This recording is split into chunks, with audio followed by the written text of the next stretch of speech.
when you're the leader of your actual crew and you actually leading them in a different, it can get uncomfortable when someone else comes around and they view him as the lead. Like, you the big homie, and then I come and they go, oh, the big homie.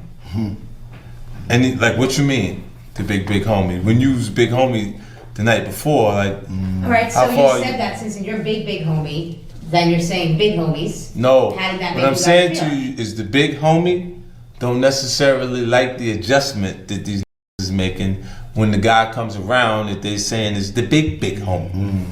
Let me tell y'all something. I know this is an old interview, but the amount of real, unfiltered game 50 Cent dropped in this clip, I couldn't ignore it.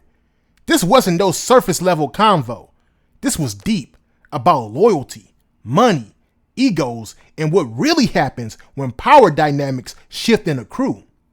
Now you might think, you know why 50 Cent and Lloyd Banks fell out. You probably heard the rumors, seen the headlines, maybe even picked a side. But what 50 Cent said in this clip, it wasn't just about one moment.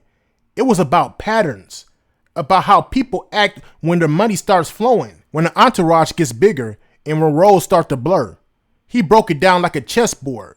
Who was really loyal, who switched up, and why certain dudes just couldn't handle being in somebody else's shadow. And what really hit me was the way 50 Cent talked about entitlement.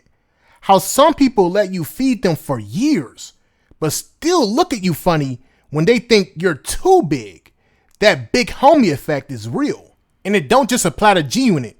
This is what happens in every circle when egos clash with gratitude.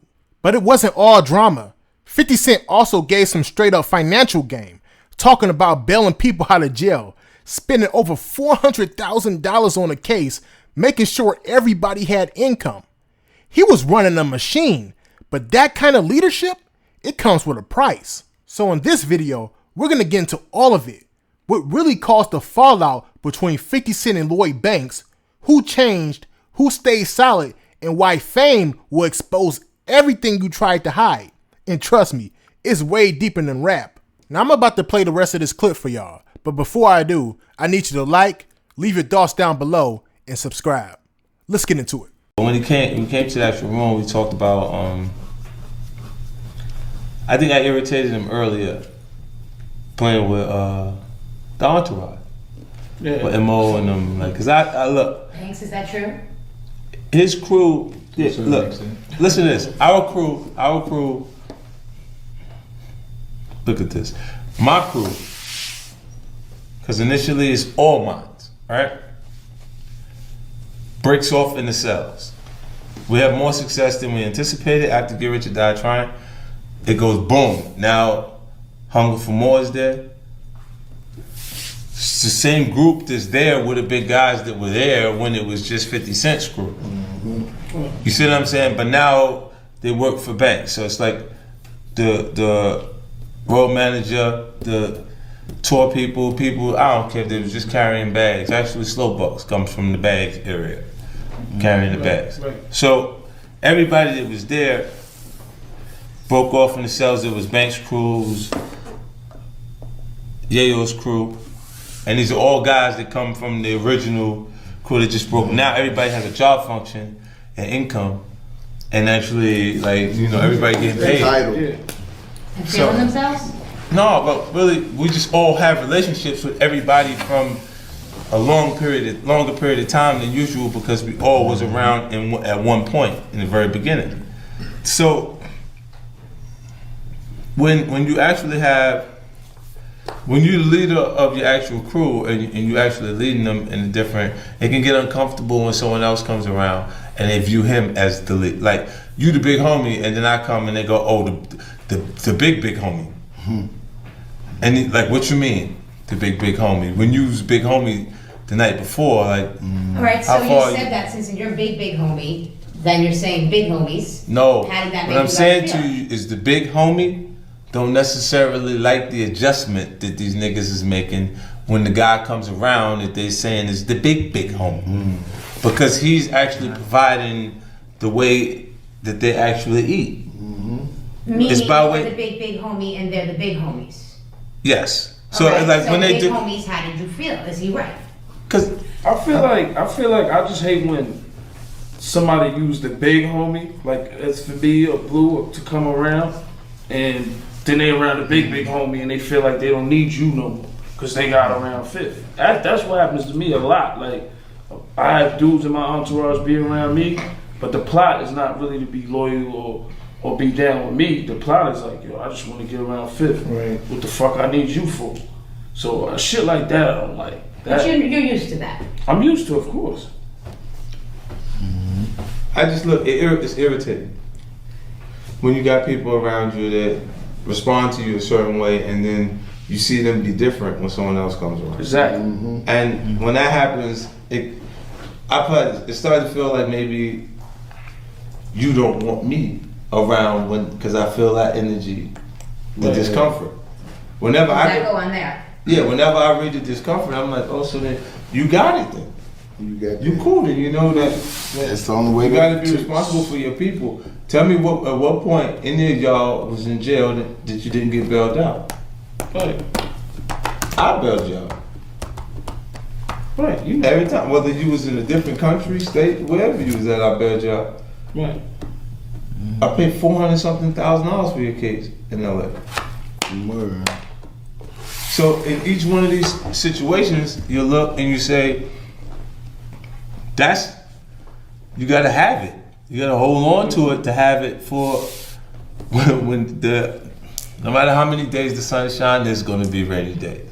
Definitely. And you're gonna be the big homie in that position. You gotta be able to have it to help them when that situation comes up around. That's it. You know, like and that they've been that for those cells, for those people that are there, and it's a lot just in that. Like you go from 4 dudes who are together, 3 dudes who are together, 4th one comes in the picture, everyone's all love. 2002 to 2005, non-stop success, money, music. People can change on you in that way, and the whole dynamic. You guys grow to be your own bosses, your own labels, your own artists, maybe whatever it is. At the same time, you're still the biggest. How do you all juggle that? How do you feel like your own man and your own thing if you're going to come into the picture and somebody might change the way they're treating you? And then how do you treat each other and all that? Isn't it that? For me, it's simple because we always treated each other as men first and foremost.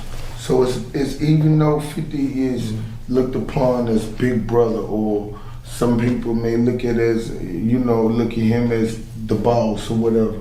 50 don't give off that to us. I don't care. He don't care about that shit. From the outside perspective, how that treated you, but how the that, you had to outside deal with that. perspective never makes it to us. We so beyond that. We ain't built off of what you think about us. What 50 Cent said here wasn't about throwing dirt or being bitter. This was about growth. This was about reflecting on the highs and lows that come with being a boss, a leader, and a provider. And honestly, I respect that. Way too often in hip hop, we only see the surface, the cars, the change, the stage shows. But what 50 opened up about here was what it cost to carry people. The emotional weight, the financial stress, the constant pressure to be the one holding everything together while still building your own legacy. That's not just a G-Unit story. That's real life leadership. Whether you're running a label, a business, or even just trying to take care of your family, it all applies. Now, do I think 50 Cent was perfect in the way he handled everything? Of course not. But I also think a lot of people underestimate how hard it is to give people opportunities only to watch them fumble it, or worse, resent you for it. That big homie energy, it's a blessing and a curse. Some people embrace it while others reject it. And in this case, it sounds like that tension slowly built up until the foundation cracked. What I really appreciated though was how 50 kept it 100 without being hateful. He didn't clown Banks. He didn't make it about beef. He just told the truth from his perspective. And that level of transparency, that's valuable. Not just for fans, but for artists, managers, entrepreneurs, anybody navigating loyalty and money at the same time. And if you read between the lines, there's a message here about legacy. 50's looking back at a situation that shaped his journey, and instead of staying stuck in the drama, he's using it to teach people. Now that's powerful, that's mature, and honestly, that's something more people in hip-hop need to do. Pass that wisdom down. So if you took anything from this, let it be this. Loyalty without accountability is dangerous, and success without structure, That's short-lived. So stay solid, stay focused, and always remember, it's not just about who's with you when you win. It's about who's willing to work when things get hard. Y'all tell me what y'all think about this story down below in the comment section. And make sure you like and subscribe. Peace.